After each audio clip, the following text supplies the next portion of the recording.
बकरीद के कार्यक्रम को सभी मुस्लिम धर्मगुरुओं के साथ संवाद बना करके बेहतरीन तरीके से, शानदार तरीके से स्वच्छता के मानकों का ध्यान रखते हुए अस्सलामु अलैकुम प्यारे दोस्तों, कुछ ही दिनों के बाद में बकरीद का त्यौहार आने वाला है। इसलिए सबसे पहले तो आप सभी इस्लामी भाई बहनों को एडवांस में बकरीद 2024 की बहुत बहुत मुबारकबाद। आपका दिल करे तो आप भी हमें कमेंट बॉक्स में बकरीद की मुबारकबाद लिख सकते हैं।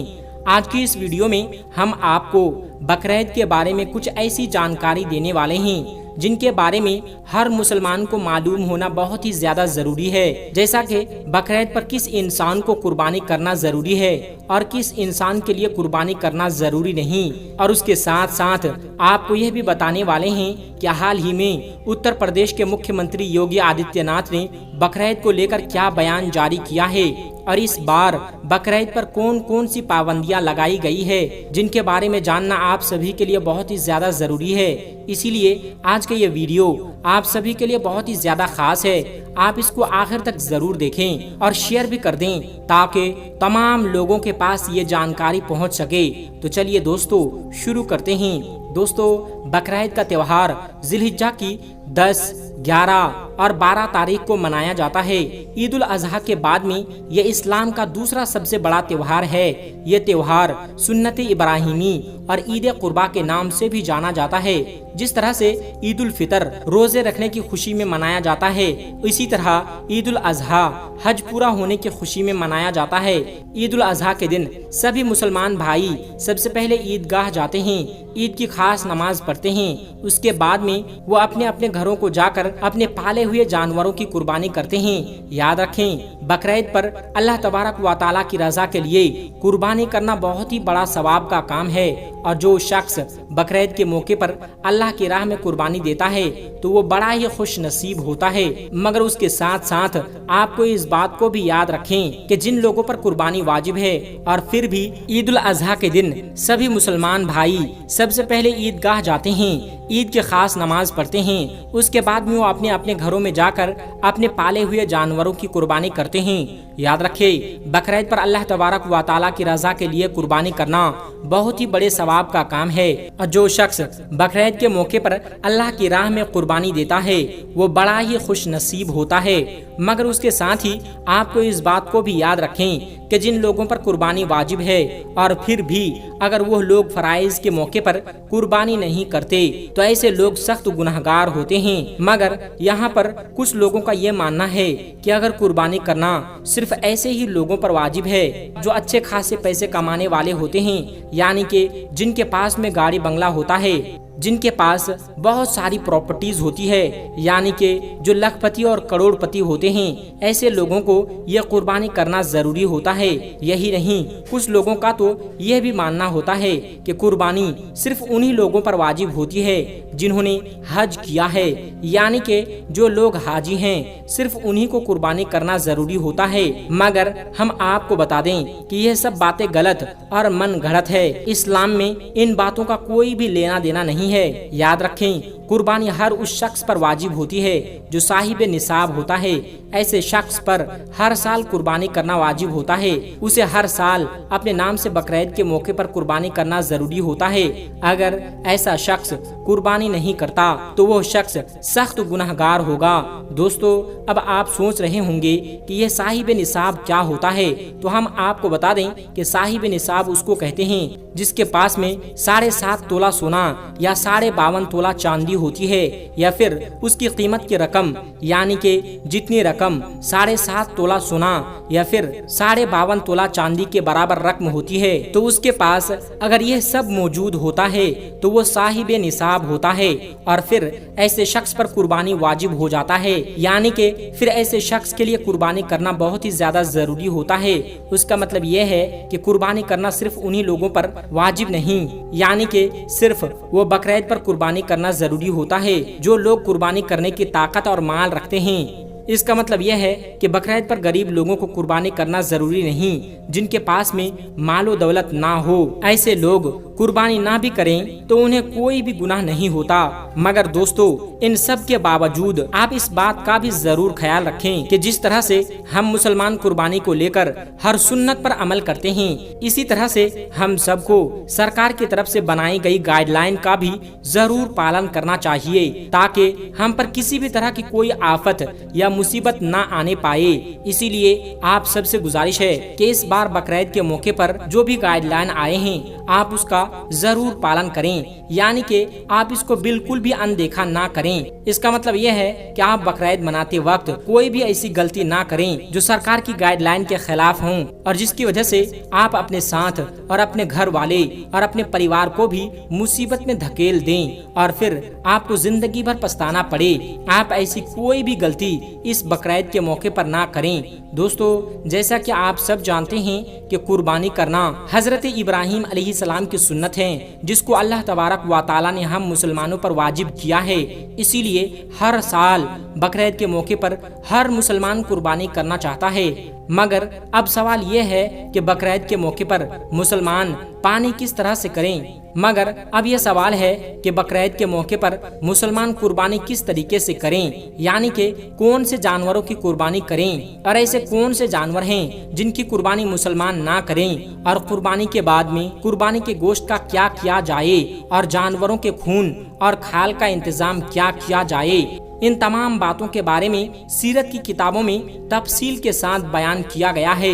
मगर उसके अलावा बकरीद के मौके पर सरकार की भी अपनी तरफ से और अपने हिसाब से एक खास गाइडलाइन तैयार की जाती है। अब आप सभी को मालूम है कि बकरीद का त्योहार करीब आ चुका है, इसीलिए हाल ही में बकरीद को लेकर उत्तर प्रदेश के मुख्यमंत्री योगी आदित्यनाथ का भी बहुत बड़ा बयान सामने आया है, जिसके बारे में जानना आप सभी के लिए बहुत ही ज्यादा जरूरी है। इसीलिए आप इस वीडियो को जरा भी स्किप मत करना, आप इसको आखिर तक जरूर देखना। दोस्तों, जैसा कि आप सभी को मालूम है कि पूरे देश में उत्तर प्रदेश के मुख्यमंत्री योगी आदित्यनाथ को मुसलमानों के खिलाफ अजीबो गरीब बयान देने, मुसलमानों पर अजीबो गरीब कार्रवाई करने के लिए जाना जाता है। योगी आदित्यनाथ कभी नमाज के ऊपर गलत बयानबाजी करते हैं, तो कभी अजान को लेकर गलत बयानबाजी करते हैं, तो कभी योगी आदित्यनाथ बेकसूर मुसलमानों के घरों पर बुलडोजर चलाने की आदेश जारी कर देते हैं। इसी वजह से योगी आदित्यनाथ सरकार के बनने से अब तक जितने भी बकरीद के त्योहार आया है, हर बकरीद के मौके पर कुर्बानी को लेकर हर बार एक सस्पेंस बना हुआ रहता है, यानी हर बार सनसनी बना रहता है कि पता नहीं इस बार चूंकि सरकार का क्या आदेश जारी करेगी, पता नहीं कौन सी अजीबो गरीब गाइडलाइन जारी होगी, क्योंकि बकरीद के मौके पर हर बार योगी आदित्यनाथ तरह तरह के अजीबो गरीब बयानात सामने आते हैं। दोस्तों, योगी सरकार ने इस बार यानी कि बकरीद 2024 में जो बड़ा बयान जारी किया है, उसमें से जो सबसे पहला और सबसे बड़ा बयान दिया है वो है गाय को लेकर, यानी कि योगी सरकार ने गाय की कुर्बानी को रोकने के लिए अपने आला अधिकारियों को सख्त निर्देश दिए हैं। यानी कि उत्तर प्रदेश के मुख्यमंत्री योगी आदित्यनाथ ने अपने इस बार बकरीद के मौके पर खास जानवर की कुर्बानी को रोकने के लिए खास पाबंदियां लगाई है। उसके लिए योगी सरकार अपने आला अधिकारियों को सख्त निर्देश दिए हैं कि वो इस बात का सख्ती के साथ में पालन करवाएं, क्योंकि आप सभी को मालूम है कि गाय के साथ में हिंदू भाइयों की आस्था जुड़ी हुई है। हिंदू भाई बहन गाय को माता मानते हैं, उसकी पूजा करते हैं। इसी वजह से इस बार योगी सरकार ने गाय की कुर्बानी को रोकने के लिए खास पाबंदियां लगाई है। इसीलिए दोस्तों, आप सबसे ये गुजारिश है कि इस बार यानी कि बकरीद 2024 के मौके पर आप ये गलती भूल कर भी ना करना। इस बार बकरीद के मौके पर आप किसी भी ऐसे जानवर की कुर्बानी करने की कोशिश मत करना जिस पर भारत सरकार की तरफ से रोक लगाई गई हो। यानी कि आप किसी भी ऐसे जानवर की कुर्बानी करने की कोशिश मत करना जिसके साथ में करोड़ों हिंदू भाई बहनों की आस्था जुड़ी हुई है। अगर आप बकरीद के मौके पर ये गलती करोगे तो याद रखना, आप अपने साथ साथ अपने घर परिवार और कौम के लिए भी परेशानी की वजह बन सकते हो। उसके अलावा योगी सरकार ने खुले में कुर्बानी करने पर भी रोक लगाई है। साथ ही साथ योगी सरकार ने अपने आला अधिकारियों के लिए ये भी फरमान जारी किया है कि इस बार बकरीद के मौके पर कोई भी मुसलमान नदी नालों में कुर्बानी के जानवर का खून न बहाने पाए, यानी कि इस बार में कुर्बानी का खून बहाने पर भी रोक लगाई गई है। याद रखें, इस बारे में जो हदीस पाक में भी कई मर्तबा जिक्र हुआ है कि कुर्बानी के मौके पर आप कोई भी ऐसा वैसा काम ना करें जिससे दूसरे धर्म के लोगों को परेशानी होती हो। कुर्बानी के जानवर के खून को ऐसे ही नदी नालों और रास्तों पर बहाने का हुक्म नहीं दिया गया, इसीलिए इस बार ये गलती भी ना करें। कुर्बानी के जानवर के खून को एक गड्ढा खोदकर उसमें दफन कर दें। उसके अलावा योगी सरकार ने अपने तीसरा फरमान ये जारी किया है कि इस बार बकरीद के मौके पर कोई भी मुसलमान खुले में यानी कि पब्लिक प्लेस में कुर्बानी ना करें, यानी कि इस बार खुले में कुर्बानी करने पर भी पूरी तरह से रोक लगाई गई है। यही नहीं, साथ ही साथ सामूहिक कुर्बानी करने पर भी रोक लगाई गई है। इसका मतलब यह है कि इस बार आप भीड़ लगाकर भी कुर्बानी ना करें। दोस्तों, बकरीद के मौके पर कुछ लोग मिलकर और भीड़ लगाकर जो बड़े जानवर की कुर्बानी करते हैं, इस बार योगी सरकार ने इस पर भी पूरी तरह से रोक लगा दी है। इस बार योगी सरकार ने यह साफ कर दिया है कि बकरीद के मौके पर जिस किसी को भी कुर्बानी करनी हो वो अपने घरों में रहकर कुर्बानी करे, यानी कि भीड़ लगाकर सामूहिक कुर्बानी ना करे। उसके अलावा योगी सरकार ने अपना फरमान ये जारी किया है कि इस बार बकरीद के मौके पर कोई भी झूठी अफवाह ना फैलाने पाए। उसके लिए योगी सरकार ने अपने आला अधिकारियों को इसका पालन करवाने के लिए सख्त निर्देश दिए हैं। उसके अलावा योगी सरकार ने यह भी कहा है कि जो लोग कुर्बानी के जानवरों की फोटो या वीडियो सोशल मीडिया पर अपलोड करके माहौल खराब करने की कोशिश करते हैं तो उन पर भी सख्त कार्रवाई की जाए।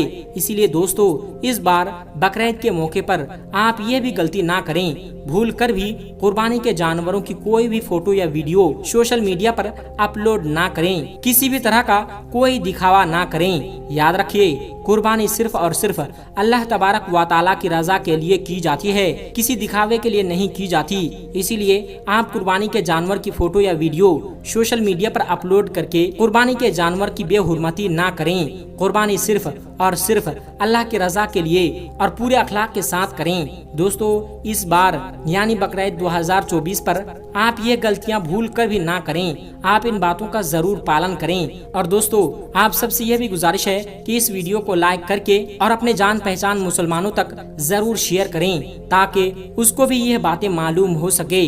चलिए मिलते हैं एक फिर नई वीडियो के साथ। अस्सलामु अलैकुम व रहमतुल्लाहि व बरकातुहू।